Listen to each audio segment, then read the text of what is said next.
Good evening to all of you and welcome back to my online classes. I am doctor Ashok Yadav और Krishna magnet mind में आप सभी का हार्दिक अभिनंदन एवं स्वागत है।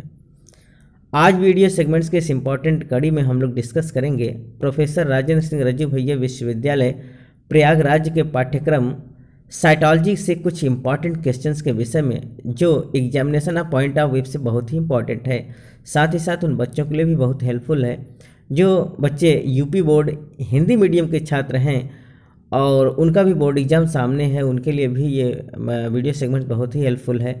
साथ ही साथ बीएससी एजी कर रहे बच्चों के लिए भी ये वीडियो सेगमेंट्स बहुत ही इंपॉर्टेंट है।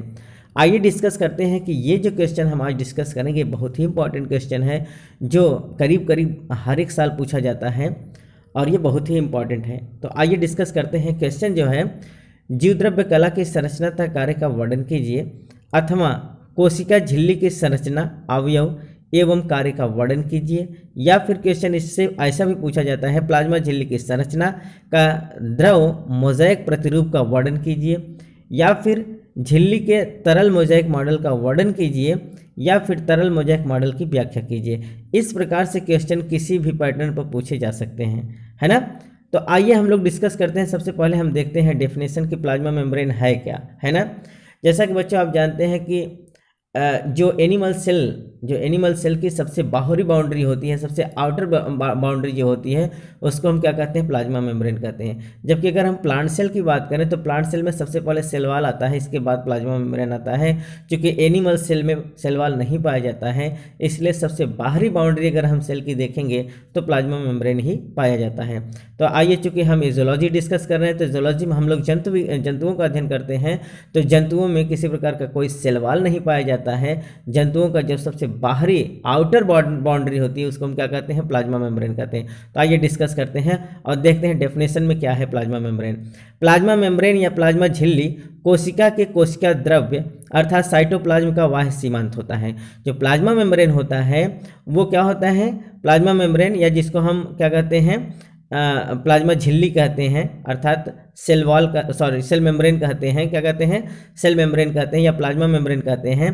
तो ये क्या होता है, कोशिका के साइटोप्लाज्म का सबसे बाहरी सीमांत अर्थात सबसे बाहरी बाउंड्री जो होती है उसको हम क्या कहते हैं, उसको हम साइटोप्लाज्म कहते हैं, उसको हम क्या कहते हैं, प्लाज्मा मेम्ब्रेन कहते हैं। क्या कहते हैं, प्लाज्मा मेम्ब्रेन कहते हैं या सेल मेम्ब्रेन कहते हैं। जैसा कि आप देखिए ये क्या है, ये जो स्ट्रक्चर आप देख रहे हैं ये सेल का, तो ये जो पीले कलर में आप देख रहे हैं, ये पीले कलर में जो सबसे बाहरी बाउंड्री है, इसी को हम क्या कहते हैं, इसी को हम कहते हैं प्लाज्मा मेम्ब्रेन। और ये प्लाज्मा मेम्ब्रेन किसको कवर्ड कर रहा है, अंदर का जो भाग होता है इसको हम क्या कहते हैं, साइटोप्लाज्म कहते हैं। अंदर जो एक मैट्रिक्स पाई जाती है, एक फ्लूइड जैसी संरचना पाई जाती है बच्चों, उसको हम क्या कहते हैं, साइटोप्लाज्म कहते हैं। और इसी साइटोप्लाज्म के अंदर बहुत सारे सेल ऑर्गेनेली होते हैं। तो इन साइटोप्लाज्म को और सेल ऑर्गेनेली को बाउंड करने वाला जो बाउंड्री होता है बच्चों, ये पीले कलर का जो दिख रहा है, सबसे आउटर बाउंड्री जो होती है, इसी को हम क्या कहते हैं, प्लाज्मा मेम्ब्रेन कहते हैं। क्या कहते हैं, उसी को हम प्लाज्मा मेम्ब्रेन या प्लाज्मा झिल्ली के नाम से जानते हैं, जो कोशिका की सबसे बाहरी बाउंड्री बनाती है ना। जैसा कि आप देख रहे हैं, ये जो बाउंड्री होती है प्लाज्मा मेम्ब्रेन के बाहर का जो फ्लूइड होता है उसको हम एक्स्ट्रा सेलुलर फ्लूइड कहते हैं। क्या कहते हैं, अर्थात सेल के बाहर का जो फ्लूइड होता है उसको हम क्या कहते हैं, एक्स्ट्रा सेलुलर फ्लूइड कहते हैं। अंदर जो आप देख रहे हैं ये इसको न्यूक्लियस कहते हैं, और इस अंदर जो एक मैट्रिक्स भरा होता है, एक तरल पदार्थ भरा होता है, उसको हम साइटोप्लाज्म कहते हैं। और इसी साइटोप्लाज्म के अंदर बहुत सारे सेल ऑर्गेनेली पाए जाते हैं, और इन सब को बाउंड करने वाला, इन सब को कवर्ड करने वाला, इन सब को प्रोटेक्शन प्रदान करने वाला जो बाहरी बाउंड्री होता है उसी को हम क्या कहते हैं, प्लाज्मा मेम्ब्रेन कहते हैं। ठीक, तो आपको समझ में आ गया होगा डेफिनेशन में प्लाज्मा मेम्ब्रेन क्या होता है। प्लाज्मा मेम्ब्रेन क्या होता है, सेल का जो साइटोप्लाज्म होता है उसकी सबसे बाहरी सीमांत जो बनाता है, सबसे बाहरी बाउंड्री जो बनाता है, उसी को हम प्लाज्मा मेम्ब्रेन कहते हैं, है ना। आइए बात करते हैं ये करती क्या है। तो यह कोशिका के बाह्य पर्यावरण से अलग करती है। ये कोशिका को क्या करती है, बाह्य पर्यावरण से अलग करती है। जैसा कि आप देख रहे हैं, ये जो एक्सटर्नल फ्लूइड है ना, अर्थात ये एक्स्ट्रा सेलुलर फ्लूइड को साइटोप्लाज्म से अलग कर रही है ना। तो एक्स्ट्रा सेलुलर फ्लूइड को साइटोप्लाज्म से अलग करने के लिए जो बाउंड्री होती है उसी को क्या कहते हैं, उसी को प्लाज्मा मेम्ब्रेन कहते हैं, है ना। तो अलग करते तथा कोशिका में प्रवेश करने वाले वो उससे बाहर जाने वाले अणुओं व आयनों पर नियंत्रण रख कोशिका द्रव्य व पर्यावरण के बीच आयनिक सांद्रता को बनाए रखती है। तो ये क्या करती है बच्चों, अर्थात साइटोप्लाज्म से बाहर जाने वाली चीज़ या बाहर से साइटोप्लाज्म के अंदर आने वाली हर एक अणुओं का या आयनों पर ये अपना नियंत्रण रखती है और इस प्रकार से एक आयनिक सांद्रता को बनाए रखती है ना। अर्थात जो एक इक्विलिब्रियम स्टेट होता है, एक इक्विलिब्रियम कांस्टेंट स्टेट को बनाए रखने में प्लाज्मा मेम्ब्रेन का बहुत बड़ा रोल होता है ना। अर्थात साइटोप्लाज्म से कोई वस्तु बाहर कोई पदार्थ या कोई अणु या कोई आयन बाहर जाए और बाहर से कोई चीज़ साइटोप्लाज्म के अंदर आए, तो इन सब चीज़ों पर जो नियंत्रण होता है, जो कंट्रोलिंग पावर होता है, वो किसके पास होता है, प्लाज्मा मेम्ब्रेन के पास होता है। प्लाज्मा मेम्ब्रेन बहुत सारे रिसेप्टर्स होते हैं और वो रिसेप्टर्स क्या करते हैं, जिन चीज़ों को वो रिकॉग्नाइज करती है उसी को अंदर आने देती है। इसलिए प्लाज्मा मेम्ब्रेन जो होता है ये क्या होता है, बहुत सेलेक्टिव चीज़ों को ही अंदर आने देता है, सेलेक्टिव परमिएबल होता है ना। तो इस पर जो रिसेप्टर्स लगे होते हैं वो किसी चीज़ को रिकॉग्नाइज करते हैं, रिकॉग्नाइज करने के बाद ही जब वो अपने को ये समझता है कि ये चीज़ अंदर आना चाहिए तभी वो परमिट करता है अंदर आने के लिए, और जिसको चाहता है वो बाहर जाने के लिए तो उसको वो परमिट करता है बाहर जाने के लिए। इस प्रकार से सेलेक्टिव परमिएबल मेम्ब्रेन के रूप में ये जाना जाता है। ठीक, तो बाहर के पर्यावरण से और अंदर के जो एटमॉस्फेयर है उनके बीच में जो सामंजस्य होता है, जो एक प्रकार का इक्विलिब्रियम कांस्टेंट, जो एक प्रकार का आयनिक सांद्रता मेंटेन करने का जो रोल होता है वो कौन करता है, प्लाज्मा मेम्ब्रेन करता है। ठीक, अगर आइए इनके परा संरचना की बात करें, अल्ट्रा स्ट्रक्चर्स की बात करें, तो प्लाज्मा झिल्ली कितना क्या होता है, प्लाज्मा झिल्ली 75 एंगस्ट्रॉम मोटी होती है, किंतु विभिन्न कोशिकाओं में यह लगभग 75 से 215 एंगस्ट्रॉम तक होती है। ये क्या होता है बच्चों, ये जो होती है सेल स्पेसिफिक होती है, अर्थात डिफरेंट सेल्स के अंदर डिफरेंट प्रकार का इसका स्ट्रक्चर देखने को मिलता है। तो प्लाज्मा झिल्ली अगर हम अमूमन देखें तो ये कितनी होती है, 75 एंगस्ट्रॉम मोटी होती है, लेकिन ये कहा जा रहा है कि विभिन्न कोशिकाओं में यह 75 से 215 एंगस्ट्रॉम तक होती है। अर्थात ये वायरीज करती रहती है, डिफरेंट कोशिकाओं में इसका आकार क्या होता है, डिफरेंट होता है। तो लेकिन अगर इसका एक एवरेज देखा जाए तो ये लगभग 75 से 215 एंगस्ट्रॉम तक होती है। इलेक्ट्रॉन सूक्ष्मदर्शी द्वारा प्लाज्मा झिल्ली में 3 स्तर दिखाई देते हैं। अगर इलेक्ट्रॉन माइक्रोस्कोप से देखा जाए तो प्लाज्मा झिल्ली के 3 रूप दिखाई देते हैं, है ना, 3 लेयर आपको देखने को मिलेंगे। कैसा होता है, पहला जो होता है 20 एंगस्ट्रॉम मोटा बाह्य सघन स्तर, 20 एंगस्ट्रॉम का मोटा जो होता है बाहरी सघन बहुत डेंस लेयर होता है। और दूसरा क्या होता है 20 एंगस्ट्रॉम मोटा भीतरी सघन स्तर, और 20 एंगस्ट्रॉम का ही अंदर का जो एक डेंस एरिया पाया जाता है वो भी 20 एंगस्ट्रॉम का होता है। और तीसरा अगर देखें तो बाह्य व भीतरी स्तरों के बीच में, बाह्य और जैसे ये बाह्य स्तर है और ये भीतरी स्तर है ना, तो इनके बीच का जो ये एरिया होता है, ये वाला एरिया पूरा कितना होता है, ये 35 एंगस्ट्रॉम का होता है और ये मध्य में होता है ना। कि जैसा कि आप इस फिगर के माध्यम से देखिए, यहाँ देखिए अच्छा से दिखाया गया है। ये किसने दिया है, ये डॉसन एंड डिनेली मॉडल कहा जाता है, जो 1935 ईस्वी में दिया गया है। इसमें देखिए एक ये लेयर है, देख रहे हैं ये लेयर, तो एक लेयर ये हो गया, इसी प्रकार से एक लेयर नीचे की ओर है, तो ये आउटर लेयर है और ये इनर लेयर है। ये दोनों सघन लेयर होते हैं, क्या होते हैं, बहुत डेंस होते हैं। और बीच का जो ये देखिए विरल है ना, थोड़ा सा ये विरल और ये ज़्यादा चौड़ा होता है, ये 35 एंगस्ट्रॉम का होता है। कितना होता है, तो ये दोनों 20 एंगस्ट्रॉम के होते हैं नीचे और ऊपर वाले, और ये जो होता है ये कितना होता है, 35 एंगस्ट्रॉम मोटा होता है। तो इस प्रकार से ये क्या होता है, एक प्रकार का, इस प्रकार का जो स्ट्रक्चर आप देख रहे हैं ये क्या है, ये सैंडविच मॉडल कहा जाता है। कैसा कहा जाता है, सैंडविच मॉडल। जैसे किनारे किनारे क्या होता है, ब्रेड होते हैं और बीच में क्या होते हैं, जैसे खाने के सामान भरे होते हैं। इस जिस प्रकार से सैंडविच आपको देखने मिलता है, ठीक उसी प्रकार से प्लाज्मा मेम्ब्रेन देखने को मिलता है ना। तो एक बार फिर से देख लीजिए, बाहर के जो दोनों आउटर लेयर हैं और इनर लेयर, ये दोनों क्या होते हैं, बिल्कुल डेंस होते हैं और 20-20 एंगस्ट्रॉम के होते हैं। और बीच का जो भाग होता है ये 35 एंगस्ट्रॉम का होता है और ये मध्य स्तर बनाता है। तो इसके 3 लेयर देखने को मिलते हैं, कैसे, इलेक्ट्रॉन माइक्रोस्कोप द्वारा, है ना। जैसा कि यहाँ आप देखिए इस फिगर में, तो देखिए जो बाहर का लेयर है, ऊपर का लेयर, उसको हम क्या कहते हैं, ये ग्लोबुलर प्रोटीन बना रहा है। और ऊपर वाला लेयर और नीचे वाला, ये दोनों ये क्या होते हैं, ये हाइड्रोफिलिक होते हैं। कैसे होते हैं, हाइड्रोफिलिक नेचर के होते हैं, है ना। ये वाला लेयर ऊपर का, ये ऊपर का और नीचे का, अर्थात आउटर लेयर और इनर लेयर दोनों जो होते हैं, जो डेंस लेयर बनाते हैं, ये हाइड्रोफिलिक होते हैं। जबकि बीच का जो स्तर होता है, जो मोटा होता है 35 एंगस्ट्रॉम वाला, ये क्या होता है, हाइड्रोफोबिक नेचर का होता है। और ये लिपिड बाइलेयर होते हैं, क्या होते हैं, ये लिपिड बाइलेयर बनाते हैं। ठीक, तो ये लिपिड बाइलेयर जो होते हैं बीच वाले, ये हाइड्रोफोबिक नेचर के होते हैं। जबकि जो ऊपर वाला लिपिड का हेड पार्ट जो होता है दोनों तरफ से, और ऊपर का जो प्रोटीनस पार्ट होता है ये क्या होते हैं, हाइड्रोफिलिक नेचर के होते हैं। ठीक, देखिए ये कहा गया है, ये protein form distinct layer sandwich model है, इसको क्या कहते हैं, सैंडविच मॉडल कहते हैं। ये जो फिगर आप देख रहे हैं ये कैसा फिगर है, इसको हम सैंडविच मॉडल कहते हैं, जिसको डॉसन और डेनेली ने 1935 ईस्वी में इस मॉडल को पेश किया था। ठीक, आइए अब देखते हैं और इसके विषय में क्या डिटेल्स दिया गया है। प्लाज्मा झिल्ली के बाह्य व भीतरी स्तर प्रोटीन अणुओं के तथा मध्य स्तर फास्फोलिपिड अणुओं के 2 स्तरों का बना होता है। जैसे कभी मैंने बताया कि प्लाज्मा झिल्ली का जो बाहरी स्तर होता है और जो भीतरी स्तर होता है, जैसा कि ये मैंने बताया ना, ये बाहरी स्तर और ये भीतरी स्तर, ये दोनों किसके बने होते हैं, ये दोनों प्रोटीन के बने होते हैं। किसके बने होते हैं, ये प्रोटीन के बने होते हैं, और जो इसका मध्य स्तर होता है वो फास्फोलिपिड के 2 स्तरों से बना होता है।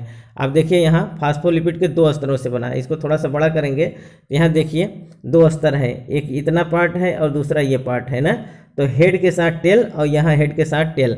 तो जो हेड पार्ट होता है इनका वो कैसा होता है, हाइड्रोफिलिक नेचर का शो करता है, जबकि इनका टेल भाग जो होता है वो हाइड्रोफोबिक नेचर को शो करता है। ठीक, तो इनका जो फास्फोलिपिड बाइलेयर होता है ये क्या होता है, 2 लेयर का बना होता है। ठीक, तो इसीलिए इसको हम फास्फोलिपिड बाइलेयर कहते हैं। ठीक, तो वही कह रहा है प्लाज्मा झिल्ली के बाह्य व भीतरी स्तर प्रोटीन अणुओं के तथा मध्य स्तर फास्फोलिपिड अणुओं के 2 स्तरों का बना होता है।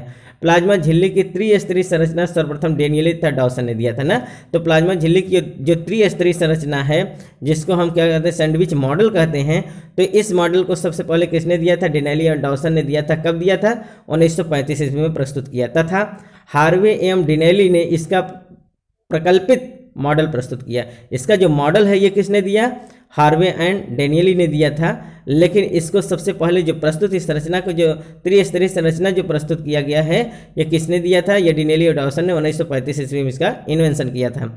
रॉबर्टसन ने इस प्रकार की संरचना व झिल्लियों को उन्होंने यूनिट मेम्ब्रेन कहा।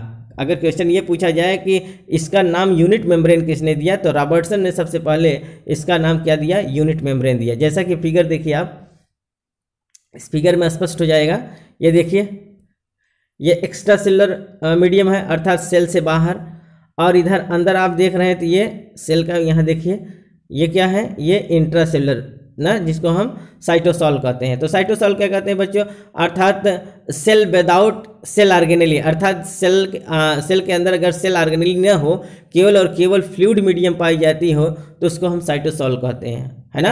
अर्थात सेल के अंदर जो साइटोप्लाज्म, अगर सेल विथ सेल ऑर्गेनेली, अगर उस साइटोप्लाज्म के अंदर सेल ऑर्गेनेली हैं, सेल के अंदर जो मैट्रिक्स पाई जाती है उसके साथ सेल ऑर्गेनेली पाई जाती है, तो उसको साइटोप्लाज्म कहते हैं। और सेल के अंदर सेल ऑर्गेनेली ना हो, केवल और केवल मैट्रिक्स पाई जाती है, तो उसको हम साइटोसॉल कहते हैं, है ना। तो ये देखिए सेल के अंदर का पार्ट है जिसको हम साइटोसॉल कर रहे हैं, और ये सेल के बाहर का भाग है जिसको हम एक्स्ट्रा सेलुलर मीडियम कह रहे हैं, है ना। तो ये जो बाहर का पार्ट है देखिए, आउटर प्रोटीनस लेयर, ये क्या है, ये एक प्रोटीनस लेयर है, एक लेयर ये बन रहा है आउटर प्रोटीनस लेयर, और नीचे भी क्या होता है, ये भी प्रोटीन का लेयर होता है, देखिए इनर प्रोटीनस लेयर। तो बाहर दोनों तरफ क्या होते हैं, प्रोटीन के लेयर होते हैं, और बीच में क्या होता है, जो सैंडविच के रूप में देखने को मिलता है, बीच में ये क्या होता है, बाइलिपिड लेयर होता है, फास्फोलिपिड बाइलेयर होता है। देखिए यह दिया है, तो फास्फोलिपिड बाइलेयर क्यों कहा जा रहा है, एक लेयर ये है और दूसरा ये है ना। तो ये फास्फोलिपिड के 2 लेयर पाए जाते हैं, इसलिए फास्फोलिपिड बाइलेयर कहते हैं। और ये पार्ट जो होते हैं बच्चों, ये देखिए हाइड्रोफोबिक टेल होता है, जो टेल होते हैं ये हाइड्रोफोबिक नेचर के होते हैं, लेकिन जो हेड होता है वो हाइड्रोफिलिक नेचर का होता है। आप इसको रिमार्क कर लेंगे कि जो फास्फोलिपिड बाइलेयर होता है, तो इसका जो हेड पार्ट होता है वो हाइड्रोफिलिक होता है, जो क्या होता है, वाटर लविंग होता है ना, अर्थात वाटर अट्रैक्टेंट होता है, वाटर को अपनी तरफ अट्रैक्ट करता है। जबकि इसका जो टेल भाग होता है ये वाटर रिपेलिंग होता है, अर्थात ये वाटर हेटिंग होता है, जो वाटर से रिपेल करता है, वाटर से दूर जाता है ना। तो ये वाटर के साथ सुग्राही नहीं होता है, इसकी वाटर के साथ एफिनिटी नहीं बनती है, जबकि जो हेड पार्ट होता है इसका वाटर के साथ बहुत अच्छी एफिनिटी होती है ना। तो जो कंपेटिबिलिटी बननी चाहिए वो किसके साथ बनती है, हेड के साथ बनती है, जबकि टेल के साथ वाटर से इसकी कंपेटिबिलिटी नहीं बनती है। तो ये आप बहुत रिमार्क वाला चीज़ है, आप इसको रिमार्क कर लेंगे कि इसका सैंडविच मॉडल कहा जाता है या यूनिट मेम्ब्रेन मॉडल कहा जाता है, जिसको रॉबर्टसन ने दिया था। तो ये देखिए बाहर दोनों तरफ क्या होते हैं, प्रोटीन कवरिंग होती है ये बाहर की तरफ, और ये दोनों प्रोटीनस पार्ट जो होते हैं ये क्या होती हैं, हाइड्रोफिलिक नेचर की होती हैं, जो वाटर अट्रैक्टेंट होती हैं, वाटर लविंग होती हैं, है ना। जबकि इनका अगर हम फास्फोलिपिड बाइलेयर देखें तो इनका जो हेड पार्ट होता है दोनों तरफ, ये क्या होता है, ये हाइड्रोफिलिक नेचर का होता है, जबकि इनका टेल पार्ट जो होता है ये दोनों तरफ के, ये क्या होते हैं, हाइड्रोफोबिक नेचर के होते हैं, जो वाटर के प्रति इनका क्या होता है, एफिनिटी सही नहीं होती है, अर्थात ये वाटर के प्रति एफिनिटी नहीं रखते हैं, वाटर हेटिंग होते हैं, अर्थात वाटर को रिपेल करते हैं, है ना। तो वाटर हेटिंग होते हैं जिसको हम हाइड्रोफोबिक कहते हैं, ठीक। It is so much important. इसको हम यूनिट मेम्ब्रेन मॉडल कहते हैं, है ना। तो ये कहा गया ना, unit membrane model of plasma membrane which is given by Robertson. इसको किसने दिया था, रॉबर्टसन। ये बहुत इंपॉर्टेंट चीज़ है, examination of point of view से बहुत इंपॉर्टेंट है। तो यूनिट मेम्ब्रेन मॉडल किसने दिया, रॉबर्टसन ने दिया था, ठीक। It is so much important. आइए और देखते हैं, प्लाज्मा झिल्ली मुख्य रूप से प्रोटीन व लिपिड की बनी होती है। जैसा कि मैंने बताया ना कि प्लाज्मा झिल्ली किसका बना होता है, प्रोटीन और लिपिड का बना होता है, अर्थात प्रोटीन इंटरनल बाहर की ओर और आउटर लेयर और इनर लेयर दोनों क्या होते हैं, प्रोटीन के होते हैं, जबकि बीच का जो मध्य भाग होता है वो लिपिड बाई लेयर होता है ना, अर्थात लिपिड का बना होता है, तथा कुछ मात्रा में कार्बोहाइड्रेट भी इसमें उपस्थित होते हैं। और अगर हम देखें तो प्लाज्मा मेम्ब्रेन में बहुत सूक्ष्म मात्रा में कार्बोहाइड्रेट भी देखने को मिलते हैं। आइए सबसे पहले हम डिस्कस करते हैं प्रोटीन जो होता है, जो इंटरनल और आउटर, मतलब एक आउटर लेयर में और इनर लेयर में जो प्रोटीन पाए जाते हैं, आइए उसके विषय में हम डिस्कस करते हैं। ये प्लाज्मा झिल्ली के मुख्य घटक हैं, ये दो प्रकार के होते हैं। प्लाज्मा झिल्ली का जो मुख्य कंपोनेंट होता है वो कौन होता है, प्रोटीन होता है ना। इसमें दो प्रकार के प्रोटीन है, मैंने जैसा बताया कि एक बाह्य प्रोटीन होता है, एक क्या होता है, अंतः प्रोटीन होता है। तो सबसे पहले हम बात करते हैं बाह्य प्रोटीन, जिसको हम पेरिफेरल या एक्सट्रिंसिक प्रोटीन्स कहते हैं। क्या कहते हैं, पेरिफेरल या एक्सट्रिंसिक प्रोटीन कहते हैं, ठीक। ये प्लाज्मा झिल्ली के मध्य में स्थित लिपिड अस्तर के बाह्य व अंदर का अस्तर बनाते हैं। ये प्लाज्मा झिल्ली के मध्य में जो स्थित, जो बीच में प्लाज्मा झिल्ली के बीच में जो लिपिड बाई लेयर पाया जाता है, उसके बाह्य और अंदर का भाग बनाते हैं, है ना। लिपिड बाई लेयर के बाह्य और अंदर का जो भाग बनाते हैं उसको हम क्या कहते हैं, पेरिफेरल या फिर एक्सट्रिंसिक प्रोटीन्स कहते हैं। जैसा कि इस फिगर में आप देखिए, इस फिगर में ये है ना, तो ये जो बाहर का और अंदर का जो भाग बना रहे हैं प्रोटीनस पार्ट, उसको हम क्या कहेंगे, उसको हम एक्सट्रिंसिक प्रोटीन कहेंगे, है ना। अभी आपको स्पष्ट दिखाई देगा, पहले हम इसके विषय में डिस्कस करते हैं। तो ये क्या है, ये प्लाज्मा झिल्ली के मध्य में स्थित लिपिड अस्तर के बाह्य तथा अंदर का अस्तर बनाते हैं। ये प्लाज्मा झिल्ली के मध्य में जो लिपिड बाई लेयर पाया जाता है, इसके बाह्य और अंदर का जो अस्तर बनाते हैं वो कौन बनाते हैं, पेरिफेरल या एक्सट्रिंसिक प्रोटीन बनाते हैं। ये ढीले रूप से लगे रहते हैं, ये बहुत ही लूज पैक्ड होते हैं, बहुत ही लूज लगे होते हैं, ये ढीले रूप से लगे रहते हैं, तथा मृद चिकित्सा अर्थात माइल्ड ट्रीटमेंट द्वारा इनको अलग किया जा सकता है ना। अर्थात ये बहुत ही लूजली पैक्ड होते हैं, जिसको बड़े आसानी से माइल्ड ट्रीटमेंट द्वारा ही अलग किया जा सकता है। ये जली घोल में घुलनशील, अर्थात ये क्या होते हैं, एक्वस सॉल्यूशन में, अर्थात ये जली मीडियम में, एक्वस मीडियम में क्या होते हैं, घुलनशील होते हैं, सॉल्युबल होते हैं। एरिथ्रोसाइट्स का स्पेक्ट्रिन, माइटोकॉन्ड्रिया का साइटोक्रोम तथा इलेक्ट्रोफ्लक्स झिल्ली का एसिटोकोलिन एस्टरेज जो होता है, ये बाह्य प्रोटीन के उदाहरण है। आप इसको रिमार्क कर लेंगे, बाह्य प्रोटीन में कौन कौन से आते हैं, बाह्य प्रोटीन के कौन से उदाहरण हैं, तो एरिथ्रोसाइट्स का स्पेक्ट्रिन, है ना, एरिथ्रोसाइट्स का स्पेक्ट्रिन, माइटोकॉन्ड्रिया का साइटोक्रोम तथा इलेक्ट्रोफ्लक्स झिल्ली का एसिटाकोलिन एस्टरेज जो होते हैं, ये बाह्य प्रोटीन के उदाहरण होते हैं। आइए अगर हम अंतः प्रोटीन की बात करें, अंतः प्रोटीन अर्थात इंटरनल, जिसको हम इंट्रिंसिक प्रोटीन्स कहते हैं, वो कौन होते हैं। हालांकि इस फिगर में आप देखिए, थोड़ा सा इस फिगर में आप देखिए, स्पष्ट रूप से आपको दिखाई देगा। ये देखिए, यहाँ देखिए, ये जो प्रोटीन आप देख रहे हैं, इसका नाम क्या है, इंटीग्रल प्रोटीन, है ना, यही है इंटीग्रल प्रोटीन, ठीक। जो ये अंदर का पार्ट है, इसको हम इंटीग्रल प्रोटीन कहते हैं, ठीक। और यहाँ देखिए, ये जो प्रोटीन आप देख रहे हैं, ये पेरिफेरल प्रोटीन है ना, अर्थात जो बाह्य वाला प्रोटीन है इसको हम क्या कहते हैं, इसको पेरिफेरल प्रोटीन कहते हैं। जो अंदर से पाया जाता है इसको हम क्या कहते हैं, इंटीग्रल प्रोटीन कहते हैं। इसी के विषय में हम डिस्कस कर रहे हैं। और ये कहाँ पाए जाते हैं, लिपिड बाई लेयर के मध्य में पाए जाते हैं। तो देखिए, अंतः प्रोटीन या इंटीग्रल प्रोटीन के विषय में अगर हम बात करें, अंतः प्रोटीन, अंतर प्रोटीन या फिर इंटीग्रल या इंट्रिंसिक प्रोटीन्स, इस प्रकार के प्रोटीन लिपिड अस्तर में आंशिक या पूर्ण रूप से धंसे रहते हैं। जैसा कि यहाँ देखिए इस फिगर में, ये क्या है, धंसे हुए हैं ना, ये लिपिड बाई लेयर है, इसी के बीच में ये धंसे रहते हैं। जो इंट्रिंसिक प्रोटीन होते हैं ये क्या होते हैं, यही बीच बीच में ये देखिए धंसे रहते हैं, ठीक। और जो पेरिफेरल प्रोटीन होते हैं ये बाहर से लगे होते हैं, देख रहे हैं, ये बाहर से निकले हुए रहते हैं थोड़ा थोड़ा, है ना। तो जो बाहर से थोड़ा सा सरफेस में दिखाई देते हैं उसको हम क्या कहते हैं, उसको पेरिफेरल प्रोटीन कहते हैं। और जो अंदर से धंसे हुए रहते हैं उनको हम क्या कहते हैं, इंटीग्रल प्रोटीन कहते हैं, ठीक। तो अंतः प्रोटीन क्या है? इस प्रकार के प्रोटीन लिपिड स्तर में आंशिक या पूर्ण रूप से धंसे रहते हैं, आंशिक रूप से अर्थात या तो फिर पूर्ण रूप से धंसे रहते हैं। इनके ध्रुवीय सिरे लिपिड स्तर से बाहर निकले रहते हैं। जो इनके ध्रुवीय अर्थात जो पोलर एंड होता है, ये पोलर एंड इनके लिपिड स्तर से बाहर की ओर निकला रहता है, तथा नॉन पोलर एंड जिसको हम अध्रुवीय सिरा कहते हैं, ये लिपिड स्तर के अंदर क्या होते हैं? धंसे रहते हैं, है ना। तो जो इनका पोलर एंड होता है वो लिपिड बाइलेयर से बाहर निकला होता है, जबकि नॉन पोलर एंड जो होता है वो कहाँ होता है? लिपिड लेयर में धंसा होता है। ये जल में अघुलनशील होते हैं। ये क्या होते हैं? जैसा कि मैंने बताया ना कि जो लिपिड बाइलेयर होते हैं उनमें धंसे हुए जो प्रोटीन्स होते हैं ये क्या होते हैं? जल में अघुलनशील होते हैं, अर्थात ये वाटर हेटिंग होते हैं ना, हाइड्रोफोबिक नेचर के होते हैं, जो जल के साथ अपनी कंपेटिबिलिटी नहीं बना पाते हैं और जल के साथ मिसबिल नहीं होते हैं, तथा इनको प्लाज्मा झिल्ली से अलग करना सरल नहीं होता है, क्योंकि ये पानी के साथ डिजॉल्व नहीं हो सकते। जब ये पानी के डिजॉल्व नहीं हो सकते हैं तो इनको प्लाज्मा झिल्ली से अलग नहीं किया जा सकता है ना, क्योंकि इनकी कंपेटिबिलिटी नहीं बन रही है, क्योंकि ये वाटर के साथ अपना अट्रैक्टेंट नहीं बना पा रहे हैं, वाटर के साथ ये रिपेल कर रहे हैं, इसलिए ये जब ये मिसबिल ही नहीं है तो इनको प्लाज्मा झिल्ली से आसानी से निकाला नहीं जा सकता है। ये ओलिगोसैकेराइड से ग्लाइकोप्रोटीन के रूप में, अर्थात ये कैसे होते हैं? ये ओलिगोसैकेराइड से ग्लाइकोप्रोटीन्स के रूप में या फास्फोलिपिड या प्रोटियोलिपिड्स या लिपोप्रोटीन के रूप में जुड़े होते हैं, है ना। ये कैसे होते हैं? जैसा कि आप यहाँ देखिए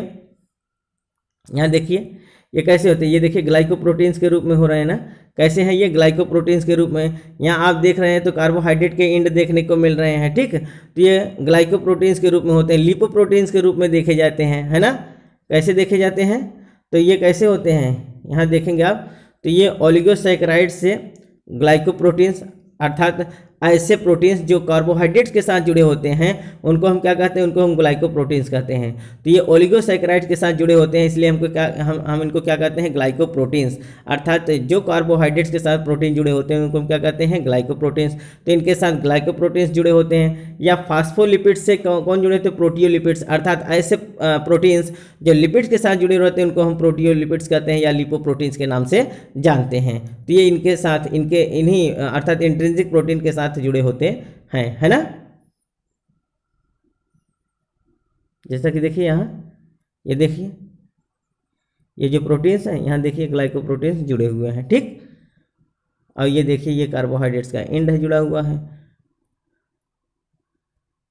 और आगे देखते हैं, यहाँ आप देखिए ये ग्लाइकोलिपिड है। देखिए ये क्या है? ये ग्लाइकोलिपिड है ना। ये कोलेस्टेरॉल है। ये आप देख रहे हैं कि जो अंदर धंसा हुआ है इसको इंटीग्रल प्रोटीन कहते हैं। ये बाहर के सरफेस में जो बाहर दिखाई दे रहा है उसको हम पेरिफेरल प्रोटीन्स कहते हैं, है ना। आइए अब बात करते हैं हम, ये तो रहा प्रोटीन जिसमें हम लोगों ने देखा कि इस प्लाज्मा मेम्ब्रेन में दो प्रकार के प्रोटीन होते हैं। एक होता है पेरिफेरल प्रोटीन जो बाहर की ओर निकला होता है, और दूसरा होता है इंट्रिंसिक प्रोटीन जो लिपिड बाइलेयर के अंदर क्या होता है? धंसा होता है, आंशिक रूप से या पूर्ण रूप से, ठीक। अब दूसरा हम लिपिड की बात करते हैं। प्लाज्मा झिल्ली में लिपिड 20 से 40% तक होते हैं। प्लाज्मा झिल्ली का जो 20 से 40% भाग होता है वो क्या होता है? वो लिपिड होता है। कोलेस्ट्रॉल, ग्लाइकोलिपिड्स तथा फास्फोलिपिड प्लाज्मा झिल्ली में मिलने वाले लिपिड्स होते हैं। प्लाज्मा झिल्ली के अंदर कौन कौन से लिपिड्स पाए जाते हैं? अगर इनका हम देखें तो ये कौन कौन से लिपिड्स होते हैं? कोलेस्ट्रॉल होते हैं, ग्लाइकोलिपिड्स होते हैं, या फास्फोलिपिड्स जो होते हैं ये प्लाज्मा झिल्ली के अंदर पाए जाने वाले लिपिड्स होते हैं। लेसिथिन, सेरीन, सिफेलिन तथा स्फिंगोमाइलिन प्लाज्मा झिल्ली के मुख्य फास्फोलिपिड्स हैं। अर्थात प्लाज्मा झिल्ली के अंदर पाए जाने वाले जो फास्फोलिपिड्स हैं कौन है? लेसिथिन है, सेरीन है, सिफेलिन्स हैं, स्फिंगोमाइलिन है ना। तो ये सब कहाँ पाए जाते हैं? ये सब प्लाज्मा झिल्ली के अंदर पाए जाने वाले फास्फोलिपिड्स के रूप में जाने जाते हैं। फास्फोलिपिड अणु उभय संवेदी होते हैं। जो फास्फोलिपिड के अणु होते हैं बच्चों वो क्या होते हैं? जो लिपिड बाइलेयर आप देख रहे हैं वो उभय संवेदी होते हैं, अर्थात एम्फीपैथिक माने होता है hydrophobic as well as the hydrophilic, अर्थात ये वाटर के प्रति सुग्राही भी होते हैं और वाटर से रिपेल भी करते हैं। तो जिसमें दोनों प्रकार का नेचर पाया जाता है अर्थात hydrophobic as well as the hydrophilic, तो उसको हम क्या कहते हैं? एम्फीपैथिक कहते हैं, ठीक है। इनके दोनों सिरों के अणु अलग अलग होते हैं, है ना। अर्थात इनके दोनों सिरों के अणु कैसे होते हैं? अलग अलग देखने को मिलते हैं। जैसा कि आप ये देखिए इनका हेड पार्ट दिखाया गया है, ये लिपिड्स के भाग हैं। तो जैसा कि आप देख रहे हैं ना, ये आप इसको जब बड़ा करेंगे तो मैंने बताया था ना कि इनके बीच का जो भाग होता है वो लिपिड बाइलेयर होता है। ये हेड पार्ट होते हैं दोनों तरफ और ये बीच में टेल भाग होते हैं। तो ये दो प्रकार का दो, देखिए यहाँ से अगर डिवाइड करेंगे तो ये दो रूप में अलग हो रहा है, तो इसको हम लिपिड बाइलेयर कहते हैं।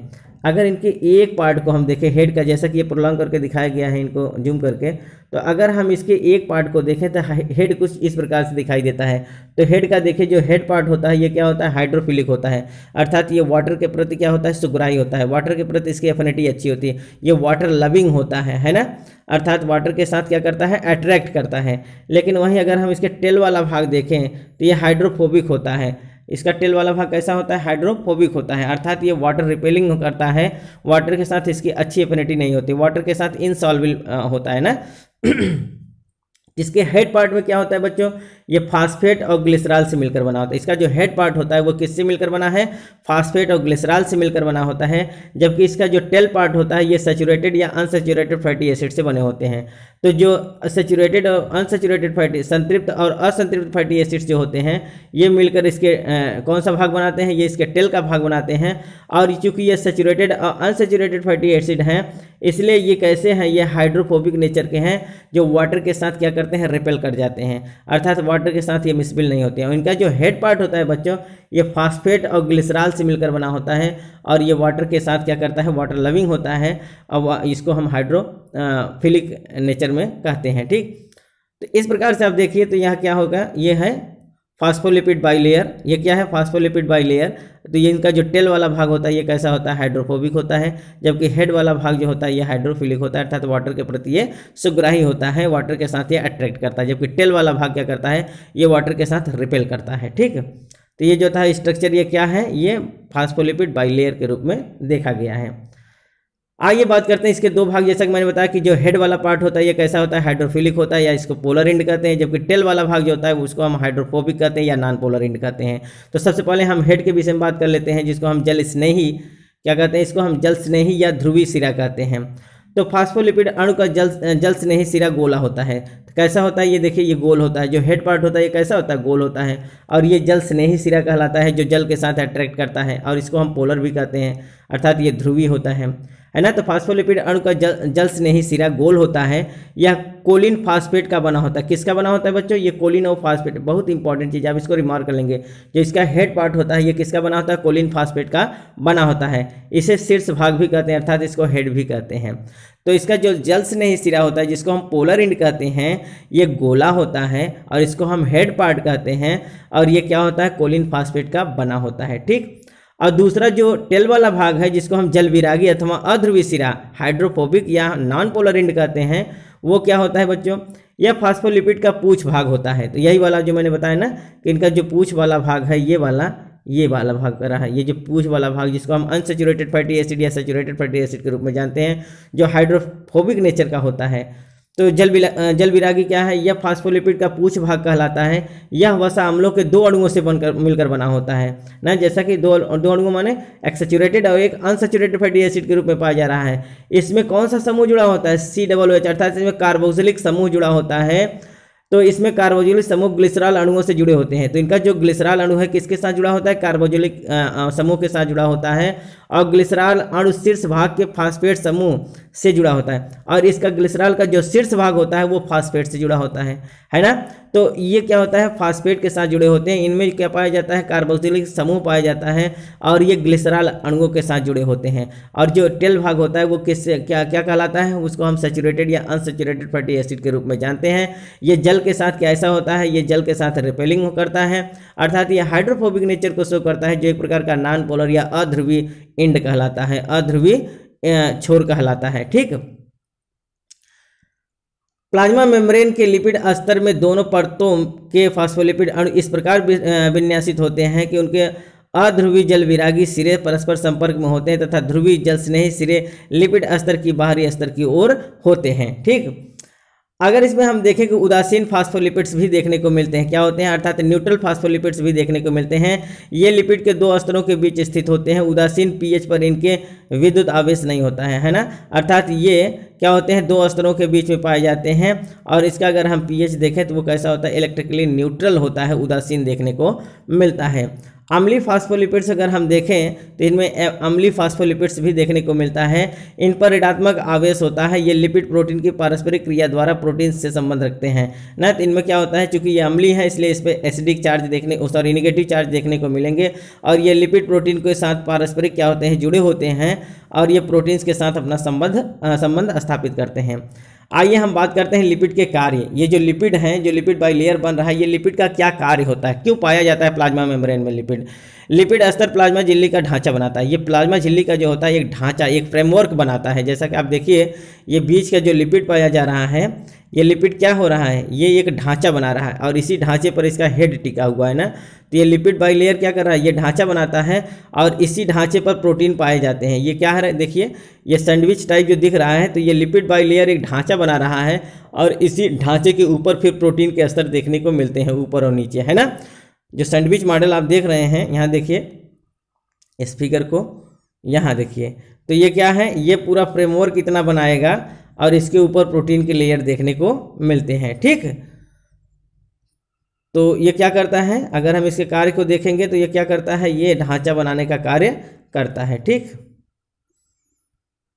तो लिपिड अस्तर प्लाज्मा झिल्ली का क्या बनाता है, एक फ्रेमवर्क बनाता है, एक ढांचा बनाता है। दूसरा इंपॉर्टेंट चीज क्या है, लिपिड अस्तर आयनों व ध्रुवीय अणुओं के लिए पारगम्यता अर्थात परमिएबिलिटी बैरियर बनाता है। जो लिपिड मेम्ब्रेन होता है बच्चों, जो लिपिड बाइलेयर होता है, क्योंकि ये हाइड्रोफोबिक नेचर का होता है, इसलिए ये क्या करता है कि जो आयनों या ध्रुवीय अणुओं के लिए ये क्या करता है, एक परमिएबिलिटी बैरियर के रूप में पाया जाता है। अर्थात इसीलिए प्लाज्मा मेम्ब्रेन सेलेक्टिव परमिएबल कहलाता है। क्यों, क्योंकि वो जिसको चाहेगा उसी को एंट्री देगा, और जिसको नहीं चाहेगा उसको एंट्री नहीं देगा। तो इस प्रकार जो सेलेक्टिबल परमिएबिलिटी देखने को मिलते हैं, परमिएबल सेलेक्टिबिलिटी देखने को मिलती है, वो किस में देखने को मिलती है, लिपिड बाइलेयर में देखने को मिलती है, ठीक। आइए हम देखें, जैसा कि मैंने बताया ना कि ये प्लाज्मा मेम्ब्रेन में क्या होता है, प्रोटीन होता है और लिपिड होता है, और बहुत कम मात्रा में कार्बोहाइड्रेट भी देखने को मिलता है। तो वो देखते हैं कार्बोहाइड्रेट कहाँ पाया जाता है, कैसा होता है। आरबीसीएस एंड यकृत कोशिकाओं के प्लाज्मा झिल्ली में 5% कार्बोहाइड्रेट होते हैं, है ना। तो सबके कोशिका झिल्ली में नहीं, आरबीसी और यकृत कोशिकाओं के प्लाज्मा झिल्ली में, किसमें, जो आरबीसी हमारे जो ब्लड सेल्स होते हैं, रेड ब्लड सेल्स होते हैं, या फिर यकृत कोशिकाएं जो होती हैं, उनके प्लाज्मा झिल्ली में 5% कार्बोहाइड्रेट भी देखने को मिले हैं, है ना। तो जैसा कि बच्चों हमको पता है कि हमारे बॉडी में बहुत प्रकार की कोशिकाएं होती हैं, तो सब कोशिकाओं में नहीं, बल्कि कह रहा है कि जो हमारे आरबीसी होते हैं, जो ब्लड सेल्स होती हैं, और साथ ही यकृत की सेल होती हैं, जिसको हम हिपैटिक सेल कहते हैं, उनकी जो प्लाज्मा झिल्ली होती है उनमें 5% कार्बोहाइड्रेट देखने को मिलते हैं। और ये कार्बोहाइड्रेट कौन है, हेक्साएमिन, फ्यूकोज तथा सैलिक एसिड होते हैं। ये जो कार्बोहाइड्रेट हैं जो यकृत कोशिकाओं में पाई जाती हैं या फिर आरबीसी में पाई जाती हैं, वह हेक्सोज हैं, हेक्साएमिन हैं, हेक्सोजेमिन हैं, फ्यूकोज हैं, और सैलिक एसिड देखने को मिलते हैं। ये 2 प्रकार के होते हैं। ये जो कार्बोहाइड्रेट हैं ये 2 प्रकार के होते हैं। पहला जो कार्बोहाइड्रेट होता है वो लिपिड के साथ लगा होता है, इनको हम ग्लाइकोलिपिड कहते हैं। ऐसे कार्बोहाइड्रेट्स जो लिपिड के साथ लगे होते हैं और जो प्लाज्मा मेम्ब्रेन पाए जाते हैं उसको हम ग्लाइकोलिपिड्स कहते हैं। कुछ ऐसे भी कार्बोहाइड्रेट्स होते हैं जो प्रोटीन के साथ लगे होते हैं, उसको हम ग्लाइकोप्रोटीन्स कहते हैं। तो जैसा कि आप प्लाज्मा मेम्ब्रेन देखे हैं कि कुछ ऐसे कार्बोहाइड्रेट्स हैं जो लिपिड के साथ लगे हुए होते हैं, उसको हम ग्लाइकोलिपिड्स कहते हैं, और कुछ ऐसे प्रोटीन्स होते हैं जो कार्बोहाइड्रेट साथ लगे होते हैं, उसको हम ग्लाइकोप्रोटीन्स कहते हैं। तो ये कहाँ पाए जाते हैं, हर एक प्रकार के सेल में नहीं पाए जाते। रिमार्क कर लीजिए केवल हमारे आरबीसी और यकृत कोशिकाओं के प्लाज्मा झिल्ली में देखने को मिलते हैं। आइए बात करते हैं प्लाज्मा झिल्ली का तरल मोजाइक मॉडल ना, fluid Mosaic model of plasma membrane. वैज्ञानिक सिंगर एंड निकोलसन 1972 ने यह मॉडल प्रस्तुत किया था। अगर हम ये कहें कि प्लाज्मा झिल्ली का तरल मोजाइक मॉडल, जिसको हम क्या कहते हैं, फ्लूइड मोजाइक मॉडल, ये किसने दिया, आप इसको रिमार्क कर लेंगे। इसको सिंगर और निकोलसन ने 1972 ईस्वी में प्रतिपादित किया, है ना। तो 1972 ईस्वी में ये जो फ्लूइड मोजाइक मॉडल दिया गया है, ये किसके द्वारा दिया गया, सिंगर एंड निकोलसन के द्वारा दिया गया है।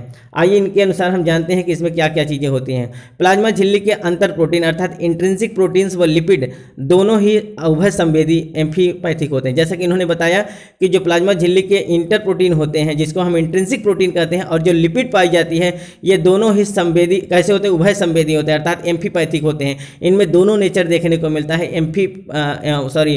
Hydrophilic as well as the hydrophobic both, है ना।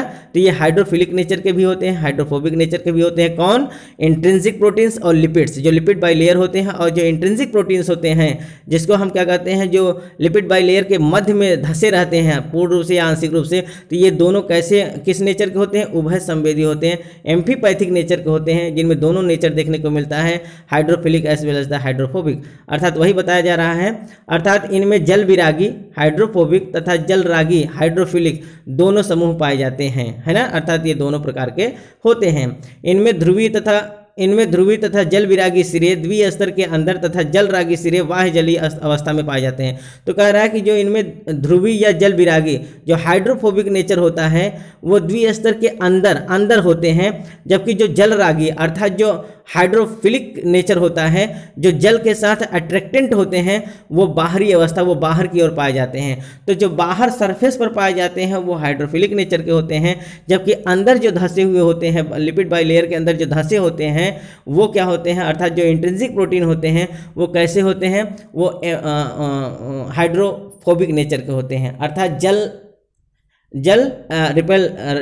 हेटिंग होते हैं, अर्थात वाटर हेटिंग होते हैं, जल के साथ रिपेल करते हैं। ठीक, आइए हम देखें अगला, लिपिड व अंतर प्रोटीन मोज़ेक के रूप में पाए जाते हैं। इस मॉडल में ये बताया गया है कि लिपिड और जो अंतर प्रोटीन, जो इंटीग्रल प्रोटीन होते हैं और जो लिपिड होते हैं, ये मोज़ेक रूप में पाए जाते हैं, है ना। कैसे पाए जाते हैं? मोज़ेक रूप में पाए जाते हैं।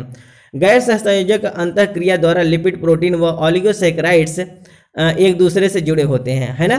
तो ये क्या होते हैं, ये चाहे वो लिपिड है, प्रोटीन है या ऑलिगोसैकेराइड्स है, ये एक दूसरे से कैसे जुड़े होते हैं? गैर सहसंयोजक बंध द्वारा जुड़े होते हैं। ठीक, झिल्ली की तरलता लिपिड की तरलता पर निर्भर करता है। जो झिल्ली की तरलता है बच्चों, वो किसके साथ, अर्थात जो इसकी झिल्ली की तरलता है वो लिपिड की तरलता पर निर्भर करता है, उसके ऊपर डिपेंड करता है, तथा यह लिपिड्स की हाइड्रोकार्बन श्रृंखलाओं की संतृप्त पर निर्भर करता है। अर्थात जो हाइड्रोकार्बन्स होती हैं इनकी श्रृंखलाओं की जो सैचुरेशन है, सैचुरेशन पर निर्भर करती है। 2 या 3 बंध वाले असंतृप्त वसा अम्लों का गलनांक संतृप्त हाइड्रोकार्बन की गलनांक से कम होता है। जो अनसैचुरेटेड हाइड्रोकार्बन्स होते हैं बच्चों, उन वसा अम्लों का जो गलनांक होता है वो सैचुरेटेड हाइड्रोकार्बन वाले जो वसा अम्लों के गलनांक से कम होता है। तो आप एक बार रिमार्क कर लेंगे, जो अनसैचुरेटेड अर्थात 2 या 3 बंध वाले जो वसा अम्ल होते हैं उनका जो गलनांक होता है, अर्थात जो उनका मेल्टिंग पॉइंट होता है, वो सैचुरेटेड हाइड्रोकार्बन्स वाले, संतृप्त हाइड्रोकार्बन वाले जो वसा अम्ल होते हैं उनसे कम होता है ना। तो कुल मिला के जो गलनांक होगा वो किसका ज़्यादा होता है? सबसे ज़्यादा गलनांक जो होता है संतृप्त हाइड्रोकार्बन वाले वसा अम्लों का होता है, और कम किसका होता है? असंतृप्त हाइड्रोकार्बन वाले वसा अम्लों का गलनांक कम होता है। ठीक, तो यही इसमें कहा गया है कि जो संतृप्त हाइड्रोकार्बन वाले वसा अम्ल होते हैं उनका गलनांक ज़्यादा होता है अपेक्षाकृत किससे? असंतृप्त हाइड्रोकार्बन वाले वसा अम्लों से, है ना। अधिकांश जैव कलाओं अर्थात बायोलॉजिकल मेम्ब्रेन में संतृप्त वसा अम्ल काफ़ी मात्रा में होते हैं। अधिकांश जो बायोलॉजिकल मेम्ब्रेन्स होते हैं, जितने भी प्लाज्मा मेम्ब्रेन आपको देखने को मिलेंगे, अधिकांश में उसमें जो वसा अम्ल होते हैं वो कैसे होते हैं? संतृप्त होते हैं, अर्थात सैचुरेटेड वसा अम्ल की अधिक मात्रा देखने को मिलती है, जिसके कारण लिपिड का दोहरा स्तर दैहिक ताप अर्थात बॉडी टेम्परेचर पर अर्ध तरल अवस्था में होता है। अर्थात इनका क्या होता है? संतृप्त वसा अम्ल होने के कारण जो बॉडी टेम्परेचर पर इनका जो नेचर होता है वो कैसा होता है? वो क्वासिफाइड होता है, अर्थात अर्ध तरल होता है, पूर्ण रूप से लिक्विफाई नहीं होता है ना। अर्थात अर्ध ठोस के रूप में हम कह सकते हैं ना। तो ये अर्ध तरल क्वासिफाइड अवस्था में देखने को मिलता है। क्यों?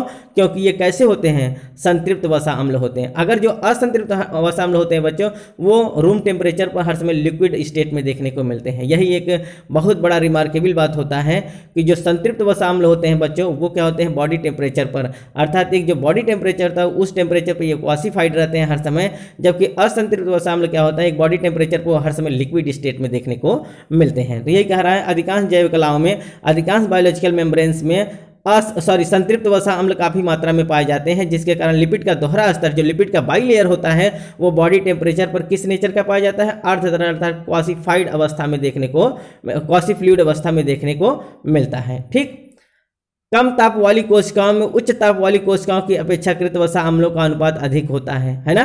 कम ताप वाली कोशिकाओं में उच्च ताप वाली कोशिकाओं की अपेक्षाकृत वसा अम्लों का अनुपात अधिक होता है। ठीक, आइए अगला हम 5वें की बात करें। लिपिड व प्रोटीन अणु लिपिड स्तर में पार्श्व गतियां, अर्थात लिपिड और प्रोटीन अणुओं के स्तर में जो लिपिड स्तर में जो पार्श्व गतियां होती हैं, क्या पार्श्व गतियां मान लैटरल मूवमेंट करते हैं। लिपिड अणुओं में अंतरा अणु गतियां अर्थात इंटरमॉलिक्यूलर मूवमेंट भी होती है। ये अपने अक्ष के चारों ओर भी घूम सकते हैं, कभी कभी इनमें उल्टी सीधी गतियां भी देखने को मिलती हैं। ये सब किस में देखने को मिल रहा है, फ्लूइड मोज़ेक मॉडल में देखने को मिलता है। अंतर प्रोटीन अर्थात जिसको हम इंट्रिंसिक प्रोटीन कहते हैं, इंट्रिंसिक प्रोटीन लिपिड के तरल स्तर में 3 प्रकार की गतियां करते हैं, है ना। जो लिपिड के अंदर जो होते हैं अंतर प्रोटीन लिपिड के तरल स्तर में 3 प्रकार की गतियां करती हैं। कौन कौन गतियां करती हैं, अर्थात जो लिपिड बाइलेयर के अंदर पाई जाने वाली जो प्रोटीन है जिसको हम इंटीग्रल प्रोटीन कहते हैं, वो 3 प्रकार से मूवमेंट करते हैं। पहला है पार्श्व विसरण जिसको हम लैटरल डिफ्यूजन कहते हैं, उसके द्वारा मूवमेंट करते हैं। दूसरा जो होता है झिल्ली के सतह पर लंबवत अक्ष के चारों ओर घूमकर अर्थात rotational diffusion around the longitudinal axis. और तीसरा क्या होता है, झिल्ली के सतह के समांतर अक्ष के चारों rotational diffusion around an axis parallel to the surface. तो 3 प्रकार के मूवमेंट कौन करते हैं, इंट्रिंसिक प्रोटीन जो होती हैं वो क्या करते हैं, लिपिड बाइलेयर के मध्य में मूवमेंट करते हैं। अणुओं के इस प्रकार के विन्यास के कारण एंजाइम्स एवं एंटीजेनिक ग्लाइकोप्रोटीन्स के सक्रिय स्थान झिल्लियों की बाहरी सतह पर होते हैं। अगला है अर्ध तरल रचना के कारण ही प्लाज्मा झिल्ली में से बड़े अणु विसरण करने में सफल होते हैं, अर्थात अर्ध तरल रचना के कारण ही प्लाज्मा झिल्ली में से जो बड़े अणु होते हैं वो डिफ्यूज करने में सफल होते हैं, अर्थात जो इनमें डिफ्यूजन देखने को मिलता है वो अर्ध तरल अवस्था की वजह से ही देखने को मिलता है। आइए बात कर लेते हैं प्लाज्मा झिल्ली के क्या कार्य होते हैं ना, फंक्शंस ऑफ प्लाज्मा मेम्ब्रेन। पहला क्या है, पदार्थों के आवागमन का नियंत्रण करना ना, अर्थात जो पदार्थ आते हैं, जो पदार्थों का आवागमन होता है वो प्लाज्मा मेम्ब्रेन के द्वारा ही कंट्रोल होता है। प्लाज्मा मेम्ब्रेन वर्णात्मक पारगम्य अर्थात सेलेक्टिव परमिएबल होती हैं, अतः केवल आवश्यक पदार्थ ही कोशिका के अंदर पहुंच पाते हैं और हानिकारक या उत्सर्जी पदार्थ कोशिका के बाहर रह जाते हैं। अतः प्लाज्मा झिल्ली कोशिका में पदार्थों के आवागमन पर नियंत्रण करता है ना, अर्थात ये सेलेक्टिव परमिएबल होता है, अर्थात जिसको ये चाहता है उसको अंदर आने देता है और जिसको वो नहीं चाहता उसको अंदर नहीं आने देता है। तो हानिकारक या उत्सर्जी पदार्थ कोशिका के बाहर ही रह जाते हैं, जो हमारे लिए हानिकारक होते हैं या जो अपशिष्ट मटेरियल है वो हमारे कोशिका के अंदर नहीं आ पाते हैं। क्यों, क्योंकि प्लाज्मा मेम्ब्रेन इसको क्या कर देता है, चेक कर देता है, उनको रोक देता है ना, क्योंकि ये हमारा सेलेक्टिव परमिएबल होता है, जिसको सेलेक्ट करेगा उसी को परमिट करता है अंदर आने के लिए, है ना। तो पहले क्या करता है, ये एक रेगुलेशन करता है, अर्थात ये जितने भी पैसेज ऑफ मटेरियल से उनको रेगुलेट करने का काम करता है। दूसरा क्या है, आयनों के अंतरात्मक वितरण पर नियंत्रण करना, regulation of the differential distribution of ions. Plasma झिल्ली कोशिका के अंदर व बाहर आयनों की सांद्रता में अंतर बनाए रखती है, जैसे कि प्लाज्मा मेम्ब्रेन के अंदर की ओर साइटोप्लाज्म में पोटेशियम आयनों का बाहर की ओर तथा सोडियम आयन या क्लोरीन आयनों की संख्या अधिक होती है। हम अगर ये देखें बच्चों तो क्या होता है कि प्लाज्मा झिल्ली के अंदर पोटेशियम आयन की ये प्लाज्मा झिल्ली, ये जो प्लाज्मा मेम्ब्रेन होती है वो सेल के अंदर अर्थात प्लाज्मा साइटोप्लाज्म के अंदर क्या होता है, आयनों जो पोटेशियम आयन है उनकी मात्रा अधिक करता है तथा वो साइटोप्लाज्म से बाहर सोडियम अर्थात सोडियम आयन और पोटेशियम आयन को क्या करता है, साइटोप्लाज्म से बाहर भेजने का काम करता है, जबकि पोटेशियम आयन को साइटोप्लाज्म के अंदर लाने का काम करता है। कौन करता है, प्लाज्मा झिल्ली। तो प्लाज्मा झिल्ली कोशिका के अंदर व बाहर आयनों की सांद्रता के में अंतर बनाए रखती है। तो कुल मिला के इस प्रकार का जो कंसंट्रेशन है सोडियम और पोटेशियम आयन के बीच का जो कंसंट्रेशन है वो कौन बनाए रखता है, साइटोप्लाज्म, है ना, अर्थात प्लाज्मा झिल्ली बनाए रखती है ना। तो प्लाज्मा झिल्ली कोशिकाओं के अंदर व बाहर आयनों की सांद्रता में अंतर बनाए रखती है, जैसे कि प्लाज्मा मेम्ब्रेन के अंदर की ओर साइटोप्लाज्म में पोटेशियम आयनों तथा बाहर की ओर सोडियम या क्लोरीन आयनों की संख्या अधिक होती है ना। तो साइटोप्लाज्म के अंदर किसकी संख्या अधिक होती है, पोटेशियम आयन की, जबकि साइटोप्लाज्म के बाहर किसकी संख्या अधिक होती है, सोडियम और क्लोरीन आयन की, क्लोराइड आयन की संख्या अधिक होती है। इस अंतरात्मक वितरण के कारण प्लाज्मा मेम्ब्रेन पर विभवांतर पोटेंशियल डिफरेंसेस उत्पन्न हो जाते हैं। इससे क्या कहते हैं, मेम्ब्रेन पोटेंशियल कहते हैं। ठीक, इस प्रकार से इन दोनों के बीच में क्या होता है, एक विभवांतर उत्पन्न होता है जिसको हम मेम्ब्रेन पोटेंशियल कहते हैं। ठीक, it is so much important. कोशिका में आयनों का वितरण निम्न एंट्रोपी लो एंट्रोपी की अवस्था में होती है और विभवांतर बनाए रखने के लिए कोशिका का ऊर्जा खर्च करनी पड़ती है। ठीक, आइए अगला देखें, पर्यावरण के प्रति अनुक्रिया, रिस्पांस टू द इन्वायरमेंट के साथ ये क्या रिस्पांस करते हैं। ग्राही प्रोटीन, जिसको हम रिसेप्टर प्रोटीन्स कहते हैं, ग्राही प्रोटीन की सहायता से प्लाज्मा मेम्ब्रेन पर्यावरण में होने वाले परिवर्तनों के प्रति अनुक्रिया करती है। अर्थात बाहर जो भी पर्यावरण में चेंजिंग हो रहा है उसके साथ ये क्या करता है, अनुक्रिया करता है, रिस्पांस करता है।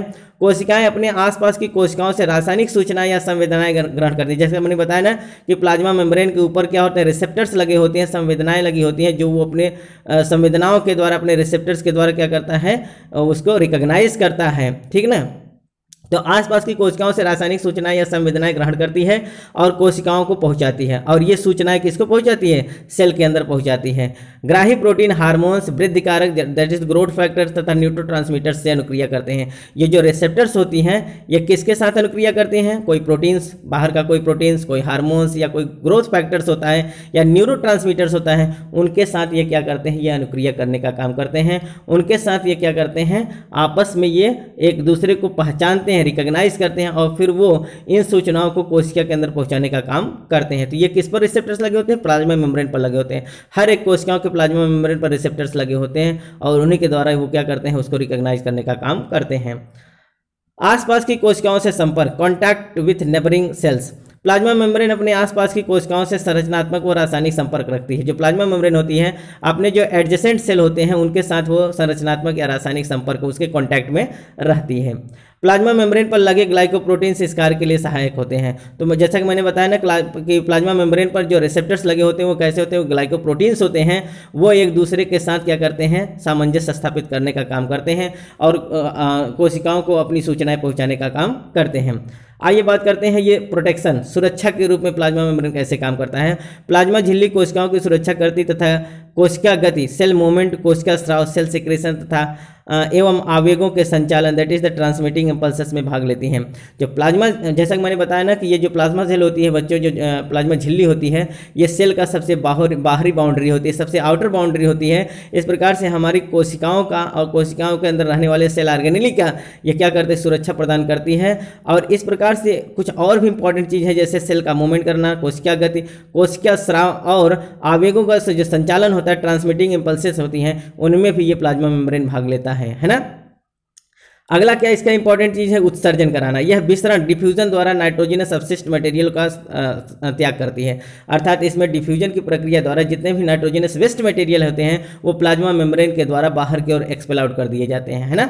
तो हमारे सेल के अंदर जो चीज़ें बनती हैं, बनने के बाद जो अपशिष्ट मटेरियल होती है वो प्लाज्मा मेम्ब्रेन के द्वारा ही बाहर की ओर एक्सपेल आउट की जाती है। तो ये क्या करती है, नाइट्रोजनस अपशिष्ट मटेरियल को डिफ्यूजन प्रक्रिया द्वारा बाहर एक्सपेल आउट करने का भी काम किसके द्वारा होता है, प्लाज्मा मेम्ब्रेन के द्वारा होता है। ये बच्चों आज का वीडियो सेगमेंट्स आप लोगों के लिए बहुत ही इंपॉर्टेंट है। ये क्वेश्चन बार बार पूछा जाता है, आप इसको बहुत अच्छे से लिख कर तैयार कर लेंगे। इसका जितना पूरा मटेरियल जो हमने पढ़ाया बच्चों वो हम कमेंट बॉक्स के मैं डिस्क्रिप्शन बॉक्स में उसका लिंक दे दे रहा हूँ। मैं पूरा डाउनलोड पीडीएफ डिस्क्रिप्शन बॉक्स में डाल दे रहा हूं। आप डिस्क्रिप्शन बॉक्स से जाकर इसको लिखना नहीं है, आपको कलम कापी की कोई ज़रूरत नहीं है। आप डिस्क्रिप्शन बॉक्स में जाएंगे, वहां पर हम पीडीएफ दे रहे हैं, आप पूरा पीडीएफ डाउनलोड कर सकते हैं, इसको पढ़ सकते हैं, है ना। अगर आपको कोई अलग से वीडियो मंगवाना है बच्चों, कोई क्वेश्चन आपके दिमाग में आ रहा हो या किसी प्रकार का कोई सजेशन है बच्चों, तो आप कमेंट बॉक्स में जरूर लिखें।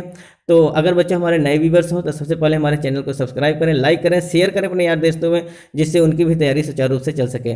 हम बच्चों इसी वीडियो सेगमेंट्स के माध्यम से, इसी चैनल के माध्यम से जितने भी इंपॉर्टेंट क्वेश्चन हैं सबको सॉल्व कराने की कोशिश करेंगे और सबका बिल्कुल वेल मेंटेन पीडीएफ देंगे। लेकिन बच्चों आप हमारे चैनल को सब्सक्राइब करें और बेल आइकन को प्रेस कर दें, जिससे जो हम नया वीडियो बनाएं वो आपके पास नोटिफिकेशन उसका पहुंच जाए। तो मिलते हैं बच्चों नेक्स्ट वीडियो में नेक्स्ट सेगमेंट के साथ, तब तक के लिए बच्चों धन्यवाद।